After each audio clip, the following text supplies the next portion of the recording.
All right. I'm about to come out here. It's like it says 10 seconds on this thing. We'll see what happens. We'll see. And what the heck? Five, four, three, two, one. Let's do this.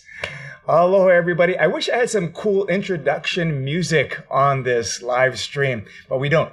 Today is May 19th. It's Wednesday. My name is Kaala Souza, and I'm working with the Workforce Development Council here in Hawaii to do this thing right here. I've been talking to so many cool people, and they have so many cool ideas, and I want to share that with all of you cool people who are watching on whatever live streaming channel thing that you have, because this has been an upskilling tech thing for me. We have to figure out how to do this kind of things, chew gum, talk, push buttons, and move mics at the same time. So we have had fantastic people on this show over the last couple of weeks here. Senator Kai was on here, Bert Lum, Teresa Sladek from Minnesota talking about digital literacy. And the whole point and what we're trying to do is to let more and more people, to get more and more people to know more and more of what's happening outside of our specific kind of individual sectors or industries or bubbles even, because I am in a bubble. I'm like almost literally, I'm in my room right here. I'm in my office. I barely go outside of my zip code. And so trying to keep track of what's going on is very, very challenging. And so what we're trying to do here is bring, like I said, very fascinating people to share some other ideas with you. And today, very, very excited, we have the president of Queens Hospital in this digital house here, Jason Chang, who I spoke with I've been speaking to him for the last, 12 months or so. We've been talking about the future of healthcare and work. And I wanted to get some of his thoughts and ideas about what Queens is doing, specifically here in Hawaii, but also healthcare in general, because there's some stuff going on, AI, automation, and I always ask those kind of questions, and he's probably getting kind of frustrated. But Jason Chang is on our board at the Workforce Development Council, and is a great privilege to have him on here. And so that's enough of me talking. Let me see if I can make this thing happen, push the right button, and I did. Jason, it works. Welcome. That's great. Thank Man, you. I always Thanks, love that whole background that you have going on. I know we talked about that before, but you just look good. Yeah, thank you so much. It's an honor to be on and just sharing a little bit about what we're doing here at Queens. Yeah. You're looking at the background. It's my office, and you have pictures of my family, and it gives me a chance to, remind myself of all the things that are important, as we're spending our days taking care of people and hopefully providing benefit to the community. Yeah, I like it. And I had to go to that scene, man, where I could see all of your pictures. So it's been a long time. I've been waiting and excited to have you on this live stream. And, how long have you been participating with the Workforce Development Council now? Is it a year, 2 years? What is it? How long have you been working with us? It's been probably 4 years now that I've been on the Oahu Workforce Development Board. Yeah. Started off actually quite friendly, and Jim Tollefson, if you know that name, invited me to participate. And very soon after I joined the board, he let us know that he was going to be retiring. So I assumed his position as the board chair. I've been there for the past, I believe, 3.5 years now. Oh my goodness, time is just flying. And I got to ask you these kind of questions because I'm in a talk story mode, right? I tell people all the time, I got questions, but only because I'm curious. But if you have questions, you can always ask me. One of the questions I got to ask always is what high school did you go? So I did ask that question a lot. And yes. I actually grew up here in Hawaii. So I'm from Fresno, California. My high school is San Joaquin Memorial. So it's a little small Catholic high school. I spent most of my life, professional career, and growing up in the Central Valley of California, and then spent some time in Texas before I made it out to Hawaii. But I've been here almost 6 years, and my wife and children love it. And so love Queens, love the community, love the networks that we're in. And so this is home. We're never leaving. Gotcha. And I know you probably get asked this too, but is Hawaii the best place? Is that a question place I can ask? My wife and I have talked about this. We grew up in Fresno, California, and the 2 times we get to go back and visit family are in the middle of the winter when it's Christmas and tule fog, freezing cold, and then in the middle of the summer when it's 110 and usually around July. And so, it's a beautiful place, but we don't have to deal with fires and fog and floods and everything else, land or earthquakes and landslides and Jeez. everything else we're dealing with. And then Texas was wonderful. I mean, great people, but it was down on the border, and you hear a lot of the news about these migrants that are ending up on the border. That was Right. the neck of the woods that we were in. And so, Oh my. although I did enjoy the people, moving to Hawaii, we've upgraded, and we're not downgrading. Come on. That's what I want to hear. That's why obviously I have a bias for Hawaii, but I lived in a place really close by Fresno. Have you heard of Vacaville? Oh yeah, Yeah. yeah. Are you surprised that I know Vacaville? You're close to Napa, though. That's actually not a bad place to be. Yeah, I played baseball like when I was a little kid. I was there for a couple of years, and I was on some Vacaville team. I'm pretty sure I got cut from the football team. Just a lot of bad memories you're bringing back up. And my daughter is in Texas, which is weird. She's visiting right now, but so we've been to Texas once. That's it. I'm still gonna flex on Hawaii though and say that this is the best place to be, or what they say, like, hey, come visit. But our population is already pretty busy.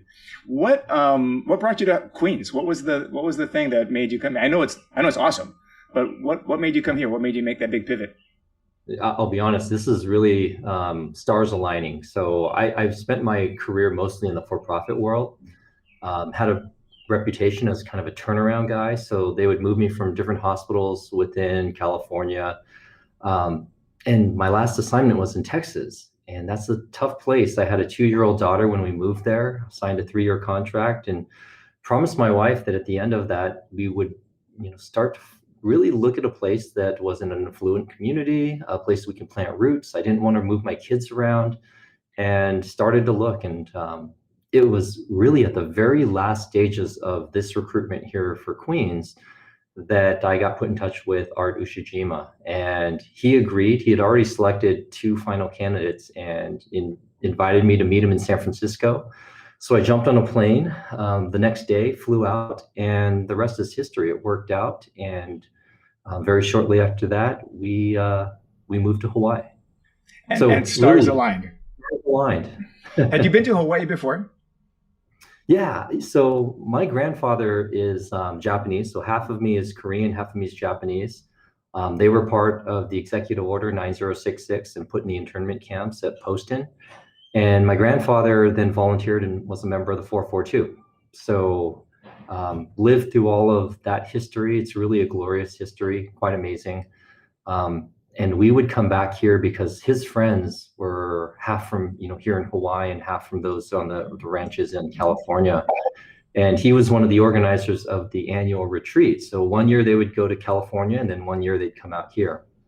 I had come out with him so many times as a kid, knew kind of what we were getting into when I said, hey, let's move to Hawaii. So yeah. No island fever. That's right. In fact, we fit in really well. Yeah, I agree. And I think that kind of history is important for us to keep in mind. It's like this connection back, like to who we are, who we come from.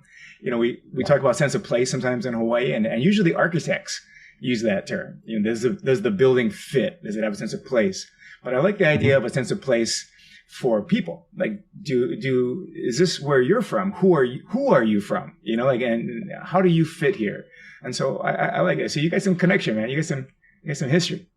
Yeah. No, it's a total connection. And it's posthumous that, I think about my grandfather, but I feel like his spirit is more here than anywhere else I've lived. And, I think there's something special about that.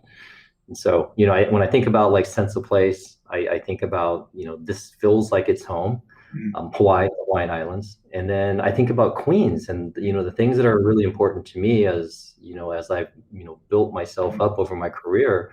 You start thinking about what's important to you and the founders, the mission, the history, the way that we take care of the population and the things that we value. All of those are just core to who I believe I am. And so it makes me really happy coming to work every day, whether it's pre-COVID or during COVID. You're making a difference, and you are representing an organization that's got 163 years of taking care of a community. Yeah. And just the fact that how many years that is always so impressive. I feel like that connection back to the history that allows us to move forward really confidently into the future. What did you already know stuff about the history, or did you have to go dig a little bit and become a historian? Like when Yeah. you first moved here? No, so when I first got in touch with Art, I had known about the Queen's health systems and the Queen's Medical Center from before, primarily because they have relationships with other organizations, and so we were both in the same purchasing organization called the West Coast Network. So it's a coalition of 12 hospitals, all independent, that band together to help get better pricing on surgical and medical products. So whether it's sheets and gowns or sutures or knee replacements. It's a way for small hospitals to leverage their all collective sizes, against some of these big players out there as healthcare costs keep going up and up. And so knew about Queens, knew about some of their history, but when it started to become real, I did some homework and had to learn much, much more about Queen Emma and King Kamehameha IV. And, I think what I learned was quite superficial coming in. It was enough to know that it was meaningful and the organization was someone that believed in its history. But since I've been here, I've learned a tremendous amount more about who the king and the queen were based on their journals and, how they documented, their history. And I wish there was more. It's such a rich history. Yeah. And you think about two founders, two of our elite who were in their 20s, and they watched almost 70% of the Native Hawaiian population die because of a pandemic, and felt like they had to do something. And I think about myself when I was in my 20s. There was a very small chance that I would had the courage to do what they did. Yeah. But I'm so glad that they did, because it set a legacy, and one that we now have responsibility to maintain. Yeah. I don't know why this happens, but that really gets me all the time. The idea of the lead looking out over the people and watching what's happening in terms of the population health, the kingdom health, and then doing something about it. The kuleana that you have here is huge, and a friend of mine was just talking about it. He was just writing about it. He's in Waimanalo talking about kuleana. When he was in his 20s, he didn't want any. And and now he's saying he's like 30, 40, I think, and realizing that the kuleana is what gives him the sense of purpose. And that ties in perfectly with you, So I really appreciate you having that connection, because it makes a big difference to me and to the people that Queen serves. Yeah, no, I appreciate it. Yeah. Appreciate it. So, I like being, go ahead. I was only going to say that there's so many more people that have, helped instill that in me. Here, when I landed, that, said, hey, you need to learn about our king and our queen. Can I tell you this story? And it's through these stories that's so powerful. And even today, I learned so much more, every day, someone telling me a little bit about why we built this building, or why we started this program, or, how this came to be. It all has meaning, and it puts the pieces together. Is there any story that stands out to you from the king or the queen about the hospital itself that acts as something like a big motivator for you, like, and it connects with your core values that motivates you? I'll give you two. So one of them is Queen Emma, when the hospital was built, really felt like there was something that she can do. And if you think about the 1859s, 1860s, there was not modern medicine. So we did have some level of vaccinations. They didn't really have a whole lot of surgical treatments. And so people really were brought in and just cared for in the best way they possibly could. Some of it through nourishment, some of it through pain control. But Queen Emma felt like she should come through the hospital every day, and she would sit at the bedside of every patient and hold their hand and just be with them, and believe that was part of the healing process. And so I think back about patient experience. That was the epitome of it. She was the first ambassador for Queens as a patient advocate. And so that really does resonate with me, because she didn't have to do that. Yeah. But she felt like it was her place.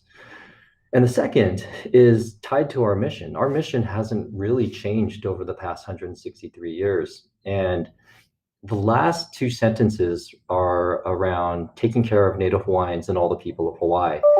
And this really has to go ties into the racial diversity that King Kamehameha IV, when he was in his teens, traveled through the South, and he was on his way to Philadelphia for meetings. And as he was traveling through the South part of the United States, if you think of the 1850s, it was the period of Civil War.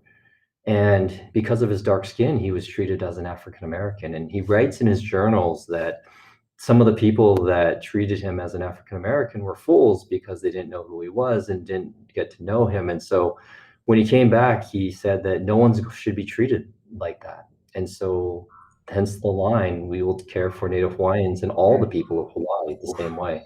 Yeah, and And you're just so, giving me chicken skin. yeah, it's really special when you Yeah. when you learn about the specifics and the history of our mission, and why we care for people the way we do. It was way ahead of their time. Yeah, that kind of stuff always gets me.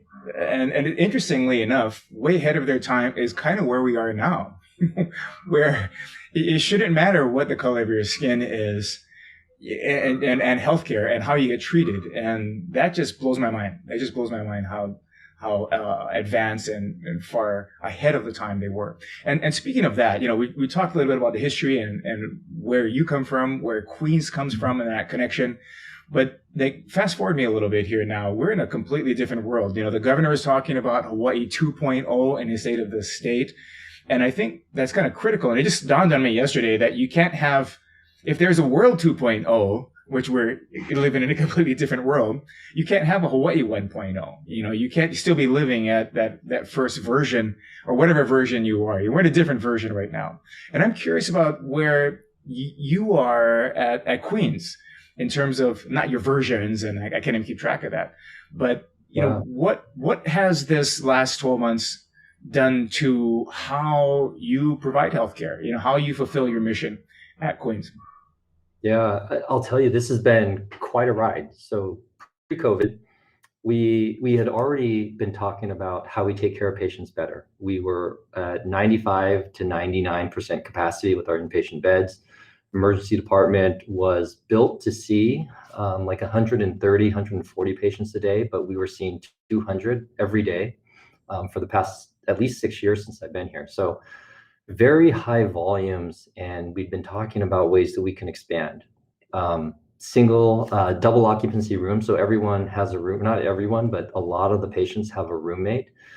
And then COVID hit, and all of a sudden we felt like, okay, one, we were going to see COVID more than anyone else in the nation, at least maybe first, because we have so much tourism that comes from the Asian countries.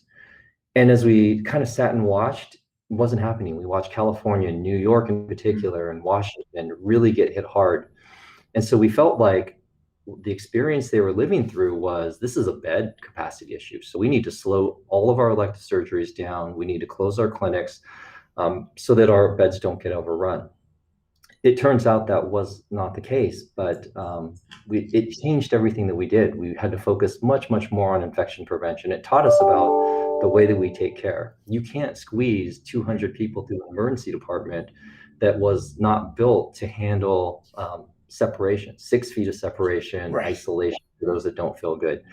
So it made us rethink care from an emergent perspective, from an inpatient perspective, and then a post-acute perspective. And so a lot of the last year, and maybe the first 9 months of the pandemic, was spent with just dealing with COVID, reacting to the things that we're watching around the nation, to medications, to things that we're learning from the CDC, from best practice, and trying to implement it as fast as possible. And the whole goal is you have to take care of your people, make sure that they're safe, make sure that they're mentally, feeling like they're at their best so they can take care of patients. Because now that we're looking at it in hindsight, COVID represented somewhere between 5 to 6% of our patients that actually needed care. So there's another 95% of our volume that needed other care, heart attacks and strokes and surgeries and transplants and things that if they didn't get, they weren't going to do well and the outcomes wouldn't have been good. But you still have to treat everyone as if, hey, they may be a potential carrier of COVID. So then the last, say, 5, 6 months have been, okay, we need to get over ourselves here and now learn to live with COVID. So that's sort of the genesis of the 2.0 is, okay, so if this is the new normal, what do we need to do differently in order Right. to get ourselves to some sense of normalcy? And if nothing else, make sure that at least we're sustainable financially into the future. Right. So that's where we stand today. I think that the first thing is vaccinations. We need to get as many people vaccinated as quickly as possible. Mhm. What we are seeing is that the vaccination, if you're on Pfizer or Moderna, is 95% effective. We still have a handful of people that have been vaccinated, fully vaccinated, and have caught COVID. But what we also see is that there's 100% chance that if you have been vaccinated, you're not going to be hospitalized. Mhm. So if it's the matter of those most vulnerable, the most frail, not being put in a position where they could die or be, Yeah. damaged or harmed for life and their quality of life changes, Mhm. then we fully support that. That's a On the big other deal. side, it's a lot of, It's a okay, big deal. how do we work with community? How do we work with the Department of Health and our local economy to bring things back and do it in as safe a way as Right. possible, but still promote the economic recovery? That's a tough one. One thing that got me on this vaccine, I'm in my bubble. I barely go outside of my thing, out of my zip code, But we've been doing these computer classes for Kupuna in Waimanalo with Department of Hawaiian Homelands. And like it was a couple months ago, I think, and a month and a half ago, and Niniao, who's coordinating it, said, "Did you get your vaccine yet?" And I go, "Oh, no, but I missed. I was on the schedule, Texas, the whole storm, so missed the whole thing." She goes, "You're gonna feel really bad if you come inside here and you're not vaccinated, and one of these kupuna gets something from you." And that really is the big motivation for me, So people getting hospitalized because of whatever issues going on. But I just saw, was it yesterday or something, we're at maybe 46% of our state is vaccinated or fully vaccinated. That's about right? Is there any reasons why we're not at 100, or what are some of the major? I'm just curious. I know this is not even what we're talking about. I'm just curious what you think. No, so you've had a whole group of early adopters. The Kapuna really felt like life and death. If I don't get vaccinated, I could die, and have been isolated, hunkered down in their bubbles, not even leaving their houses, many of them, knowing that this is high risk for us. That population went through extremely fast. Only took about 2 months before we were able to get almost all of the Kapuna. And now we're in that middle range. So it's those that are a little healthier, a little younger. They feel like, hey, we can do this next time. They were put on the schedule, and for some reason they didn't show up for their scheduled vaccination time. So That was me. we've done some things like, hey, just walk in. You can get vaccinated anytime, no appointment needed. But we have to put some sense of urgency. And then there's also populations that are more rural and they can't get to the mass vaccine center. So we purchased a couple vans and we're loading up and we're going out. And some days they come back and they say, hey, we were able to get 115 people a day. And some days they go out and they're able to get 600. But we feel it's still, we're at that point that maybe people can't come to us, so we have to go out to them, and it'll be more grassroots and a slower effort. Yeah. But we're coordinating with churches and civic groups and any small populations of people that are interested, nursing homes, because at this point, there's no pride in saying, hey, we want you to come, to us. Just get vaccinated is kind of the position we have. Yeah, I get it. Thanks for going down that path for me. I know everybody wants to ask you about that kind of thing, and I'm just kind of curious myself now. But we talked about the history of the hospital itself, Queens, and which is kind of a history of health in Hawaii when you think about it, kind of back up a little bit and look at it from that perspective, and a little bit of the history from 2020 and what COVID-19 has really forced on the delivery, or the changes that has been forced on the delivery of healthcare. You talk about your ER. I've been in that Queens ER before.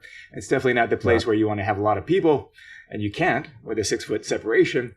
So you have to think differently about that too. But even before COVID-19, before March or April, May 2020, you and I talked about this before. Like you talked about like the workforce or how the organization, the operation of hospitals and healthcare. And specifically, I want to talk about the workforce itself, because there's some things going on that I was kind of freaking out on. I don't know if you remember, but I was freaking out on, on AI and automation and what's going to happen when the computer can read these pictures and images and get shades of gray that nobody else can see, and access all these things. I'm like, we're going to have a whole bunch of robots doing healthcare. And I think you talked me off the ledge, Yeah. But there are some things going on, before a pandemic that was already going to be changing how healthcare is delivered. Can you touch on just some of that? Some of those changes that you were watching before this happened, and maybe a little bit about where we're going to be going? Those are, great questions. And it's kind of a topic that we're really interested in because AI has advanced. And so whether you call it machine learning, automation, artificial intelligence, they're all kind of in the same bucket. So it's a matter of algorithms that are coming up with ways that they can interpret data or sets of data and come up with patterns. And so for those that believe that AI is going to come in and replace my job, in healthcare, I don't think you have anything to worry about. That there's a blend between needing to have somebody that's actually making a human determination, a human decision, that can be backed up by intelligence, and it helps to create standards around the decisions that are made. So if you think about healthcare as if you're a nurse or you're some type of a clinician or a physician, your expertise, because medicine, everyone's a little different. Healthcare is very personalized. So you want somebody that understands your unique situation, your unique situation or circumstance. And then on top of that, then they provide their interpretation on what they think the diagnosis is and what the treatment plan should be. But then if you use intelligence on top of that to take a look at patterns, it may pick little things up and say, oh, but many of the cases had these same patterns, but you didn't think about this. Is that something you should think about? And it gives an opportunity for the physician not to miss something. If it's interpreting things like x-rays or CT scans, then you need to have that human eye interpret, because every lung looks different. Every bone is a little bit different. So the nuances are not something that a machine can learn. But if there are patterns that it can detect, then you want that expertise. And as we talk about medicine is evolving itself, just as an industry. So it was very much sort of cookbook. So Yep. You a lot of just, you titrate, there's a lot of science and art to it. And now it's becoming more standard. So you want to have, if you have diabetes, you want to have the same tests and the same type of treatment, because you know that the outcomes are most likely going to be perfect if you follow that sort of algorithm. And so the standardization of medicine is kind of evolving itself into healthcare, but it's still going to be specific to the individual patient. So, we want to take the benefit of technology that many other industries have already adopted, and healthcare has been just super slow to adopt, and bring it into the things that we do best. Yeah. And I appreciate you again talking me down a little bit off of that ledge, because I get a little, oh no, well, or maybe, oh yeah, because if we can actually leverage that kind of machine learning like you talked about, why would we not? Except for I've watched so many Terminator movies. Arnold Schwarzenegger has scarred my thinking of AI, and I don't want people taking control. But you're saying that there's not going to be a lot of people losing their jobs as AI or automation increases in the world of healthcare. That's what you're helping me to understand. Yeah. And even for those that are non-clinical, so there's, a lot of jobs that people are just making phone calls. If you think about insurance verification, somebody's picking up the phone and making probably 200 phone calls and sitting on hold and pushing the right prompts in order to get authorization for something. It's low yield. Most people don't like it. And sometimes mistakes can be made because it's so repetitive, that if you can improve the quality of the employee's day using automation, why would you not? Yes. Allows us to get more out of the people and provide a better work experience. Yes. And the name of the game with Can you technology. imagine like somebody saying, "No, I want to call 200,000 phone calls every single day, sitting down in the same place and leaving the same message."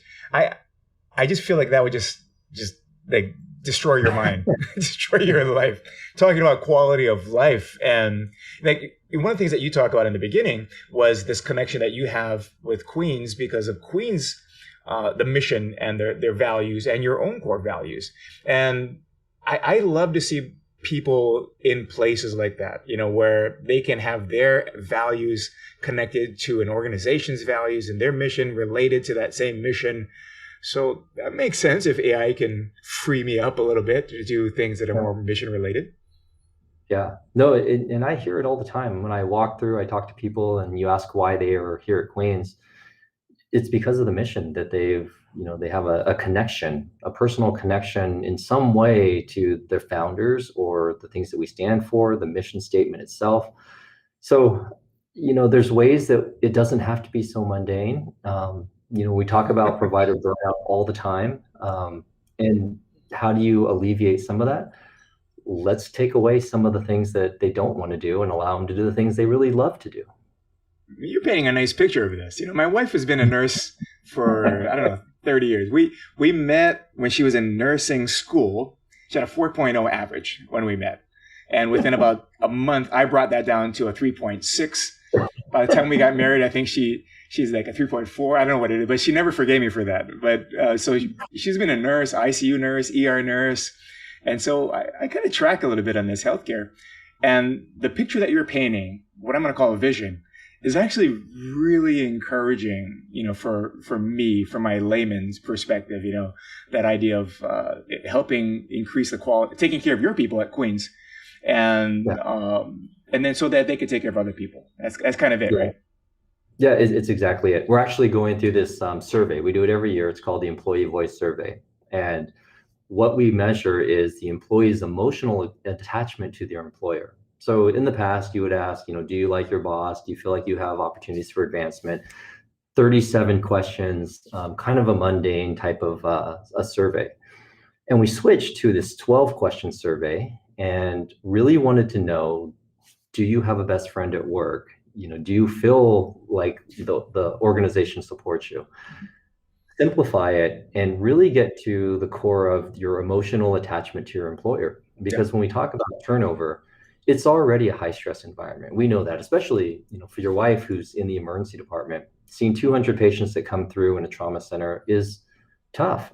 We ask our employees to get emotionally attached to the patients because it creates a better patient experience and it creates better engagement for the employee. But not every outcome is going to be perfect. Yeah. There's really sad, stories that you live with, and sometimes you have more than one in a day.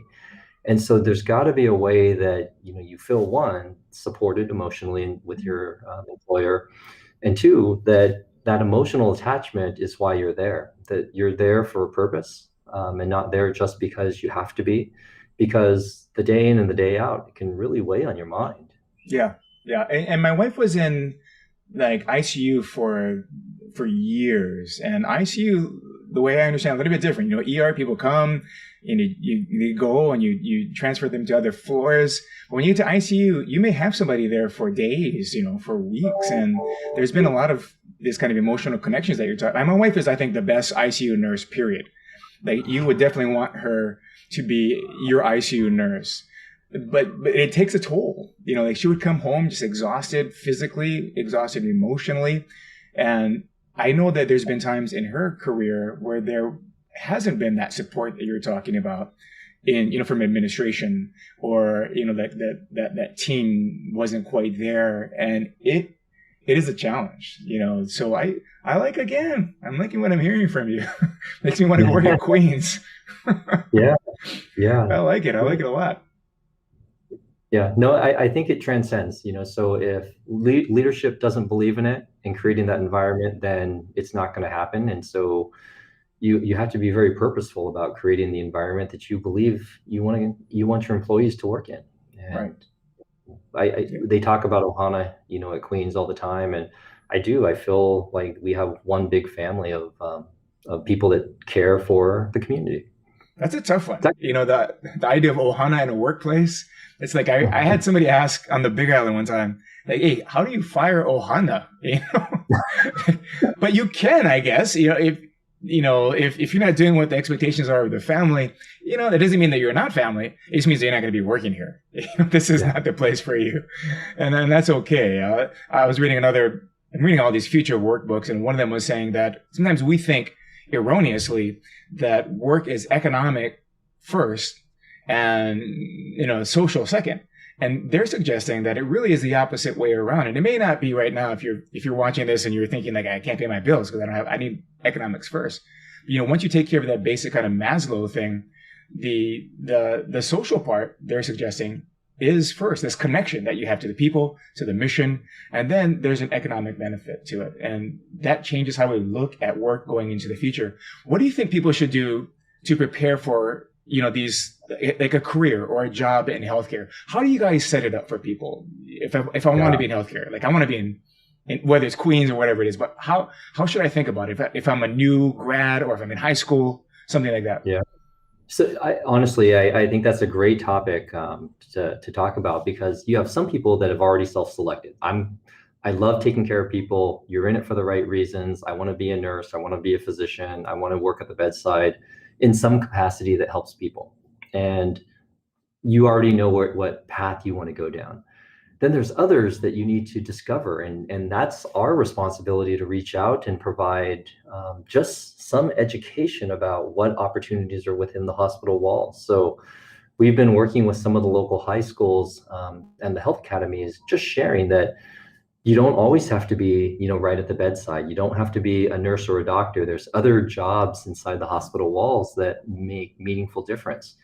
And within the hospital, there are people in finance and grounds and facilities that help make the machine continue to move forward. And so everyone's vital. Everyone has an important place. But it's just a matter of figuring out how you fit in and what you're passionate about. And the sooner you start to ask those questions and try to, look at yourself introspectively and figure out what makes you tick, the sooner and faster we can start, helping you go down that road. And, it may be your counselors if you're in high school, counselors if you're in college, but there's also ways that people can get internships, spend a summer just volunteering at a hospital or a healthcare entity and learning about the things that they do. Sometimes you may think that you want to be a nurse or a physician, and then you jump into it and you're like, ooh, this is not what I signed up for. That's right. Which is real. That's very, very real. The challenge is real. The challenge is real. I like that idea of checking in with who you are, what your passion is, for people who may not know already. Like my wife was like, I'm going to be a nurse. When she was 17, her mom was a nurse. Her other sister was a nurse. Other sister was in hospital administration. And right now she's a nurse practitioner. So, she's been down that path for a while. But for other people who may not have been clear early on for their passion, I like this question of finding out, who you are, of checking it out, of trying it out and see if that resonates with you. Do you have people who come and they go, yeah, I didn't know it, but this is for me. And other ones, they go, hey, thank you very much, but no thanks. Yeah. No, exactly. I'll tell you, I grew up actually in Fresno on a farm, and my grandfather had a packing house and some property. And I spent really my entire youth working out there in those fields and in the packing house. And I learned very quickly that there was not a job on that field or in that packing house that I was passionate about. And so somewhere I needed to go actually get an education and find a different path. All right, I like it. I don't want to do this, so I'm going to go do this. I like that too. I feel like my path has been like so meandering all the way around and do this and do that. And if you ask me now what I want to be when I grew up, I'm still going to be like, well, I'm checking some things out, But for the most part, it has been some consistent core outcomes that I'm looking for, like things that I want to provide or do for others, So that's an interesting path. What about people who, maybe they're in college or out of college, or is there a way for people who are in a 20s, 30s to pivot into healthcare? I don't know. Absolutely. Absolutely. And even physicians, we have a few of our physicians that were engineers, had a career, were going down it and decided midstream that they were going to change and go into medicine, and they became passionate about it. And that's quite an investment because they'd already started a career. But if you're in your 20s and your 30s and all of a sudden you realize you have a passion for something, there's paths to get you there, and we can help. We have lots of people that have been able to provide mentorship to those trying to figure out, what's the best path. And again, it's that pursuit of a career that's meaningful and rewarding. And is there a path to get into that in that lane? I gotta ask because my follow up on that is like, who? When you say we can help, I love that. I love that. Who who do I call? How do I get to this pivot help people? Yeah, yeah. I think the first one is you can call our human resources. That's Hmm. kind of the easiest, Okay. top of mind. But also we have people that are in our volunteers that are happy to, you could reach out to me. You Hmm. could reach out to any of the organizations in the community. I think if you think it's nursing that you want to get into, reach out to the universities and the vocational schools. You can learn just, okay, so what's the path look like? Some of Yeah. that's, half the battle. Somebody that's coming out of high school feels like, oh, I got to take this test. I don't know if I'm going to do well on, the ACT or SAT or whatever the entrance exam is going to be. And so that's the first level of discouragement. And then the second is they say, oh, but you have 8 years of school ahead of you. And then that becomes the second, level of discouragement for somebody that may be young and, a little apprehensive. But as you gather some experience under your belt and some confidence in the direction you want to go, then maybe it's time to reapproach it. And so what I encourage, people to do is never, if you feel like there's a more passionate career path for you, explore it. Yeah. I like, again, the economic benefit almost secondary to a place where you can have your values, your mission be aligned with, with where we spend most of our day. Yeah. Yeah, Yeah. that makes a lot of sense. About 10 years ago, we were looking at, I know I was in Texas at the time, but we were looking at the turnover rates of our nurses, and it seemed like we had this really good core of nurses who had been there for 20, 30 years. And then all of a sudden they were starting to retire out, and the new nurses were coming in, and within the first year they were leaving my hospital for another hospital, or had left another hospital and were coming to my hospital.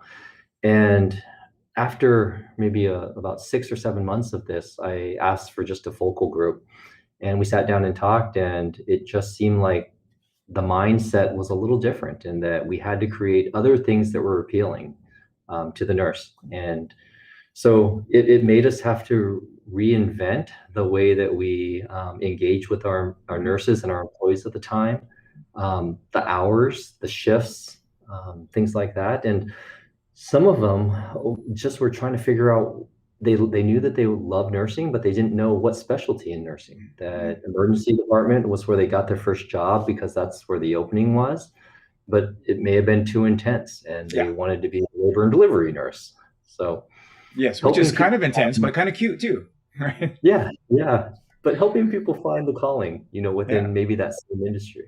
I like you using the word calling on this, this idea of where you are supposed to be, where you belong. And again, your sense of place, I think, in your job. This is an interesting thing for me because as I go further and further into more like remote thinking, I call it like remote, thought processes from people talking about the future of work. We're actually looking sometimes at a future where maybe work doesn't even exist the way that we think about it now, and it's more that, like you said earlier, the machines or robots are doing things that we're not going to do. And we're going to focus on things that are more related to what our maybe passion or concern is. And I forgot, I've been so in our conversation that, there's people who are watching this live, and this is live. So make sure you ask questions. I can only see them on YouTube. So if you're on YouTube, just jump on and say hi or something. And if you have any questions before we go, but I want to go to a conversation that we had, speaking of things that were freaking me out, that you talked me off the ledge, in terms of automation and AI, which I think is huge. The pandemic has changed our world and probably never going to go back to the way it was before. But AI and automation, all that kind of stuff that we were talking about, was already making that change happen. Self-driving cars, the trucking industry, what Andrew Yang was talking about in his platform bid for president. Those kind of things are already going on.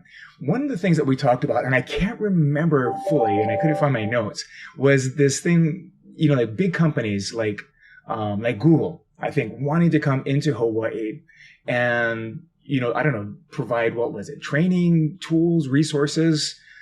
Can you remind me about that and share a little bit about that? Yeah, no, happy to. So we are having a conversation with Google, and it's their healthcare. So they have about 150 different arms underneath the parent corporation. And Google Health said, hey, we're interested because it's a unique population and we don't have a presence. And they said, basically, help us come up with a solution for a problem in Hawaii. And one of them was, we have populations that are in rural areas and so don't have access to doctors, the specialists, whatever it is. Maybe they don't have access to the right food. And what Google basically said was, look, we don't want to be a Me Too. So don't say the solution is to create another EMR or something like that that's already exists. We want to create something that the world has never seen, that the world may not even know it needs. And so think way outside of the box. And so it gave us an opportunity to sit down and think, okay, so how do we create something that's good for the population and meaningful at the same time?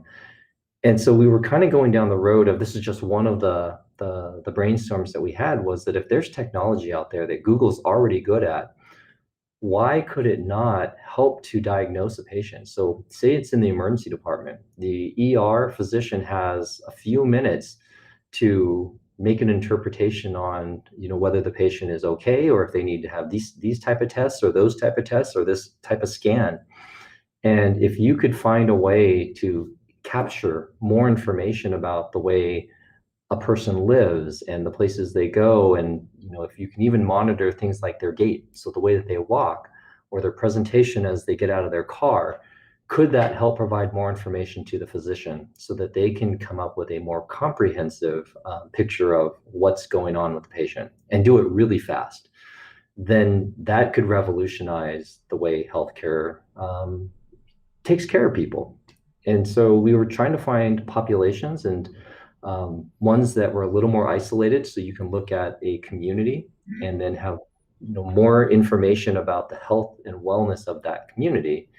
And then as they render care, whether it's emergent or urgent, then again, we can be better and faster at the diagnoses. So I think there's a lot of technology out there that doesn't exist, but is on the cusp of somebody creating a really good idea. Yeah, and I'm so glad that we, I'm just lumping all of us in Hawaii with you at Queens, that we are in that kind of conversation. Sometimes I think we feel, again, people in Hawaii like myself, that we're so far away, that we're an afterthought, that we're not, in this arena. And we're not just in the arena. I think we're actually, on the field here. And I really appreciate that you're a part of that and making that kind of things happen. Yeah, no, happy to do that. Anything that we can do to bring, these large companies to Hawaii and show them what we have. I think we have more to offer than they know. And it's a matter of getting the word out and showing them what the opportunities could be. Yeah, another big challenge. But the idea of having Google, like you said, thinking about, hey, show us a problem and we want to help you solve it. And we're going to bring all of these resources to bear on that. I remember now you were talking about they had solved some problems in Africa or some part of Africa where maybe they did some water things and some food things. and brought all their resources to that one area. I would love to see that kind of stuff happening here in our state. Yeah, me too. And that's why we continue to have the conversations. Yeah. It's exciting. Really. Oh my goodness, yes.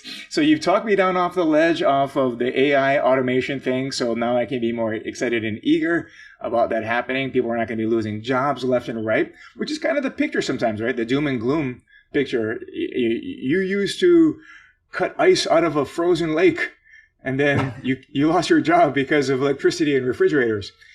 That's a true story. I mean, they used to.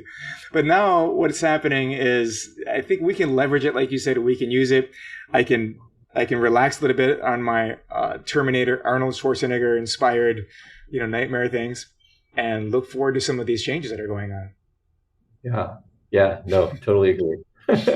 Wait, you're not agree. I feel like you're analyzing my psychosis or my Terminator issues going on right now, surfacing. But I want to thank you so much for being a part of this and for sharing your time, your ideas, your mana'o, and really your connection. Your connection to the hospital, your role in the hospital at Queens, the connection back to our ali'i, the king and the queen, your core values, your grandfather, that kind of stuff makes me feel, I think, more solid, more secure that you're at the helm there and helping to steer, and we're in good hands with you. Really appreciate that.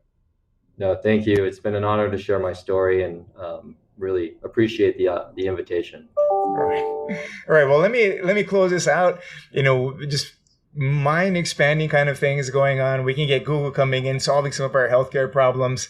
We got a whole bunch of perspective on things over here in healthcare in different ways. And so thank you again, Jason, for sharing what you had to share. And thank you for those of you who have joined us here live. If you're watching this after or pieces of this, don't hesitate to write any questions. I think one of the things we're trying to get to here is that this is a live thing, so you can drop in questions, and I'm trying to track them. But put them on there. Like and subscribe if you're on our YouTube's channel, because it helps us to get the word out to others. We have a whole bunch of people coming up scheduled over the next 3 or 4 weeks. Coursera, speaking of online learning, is going to be on next week, Wednesday, same time, and talking about some of the resources that they have that are available for people who are interested in upskilling.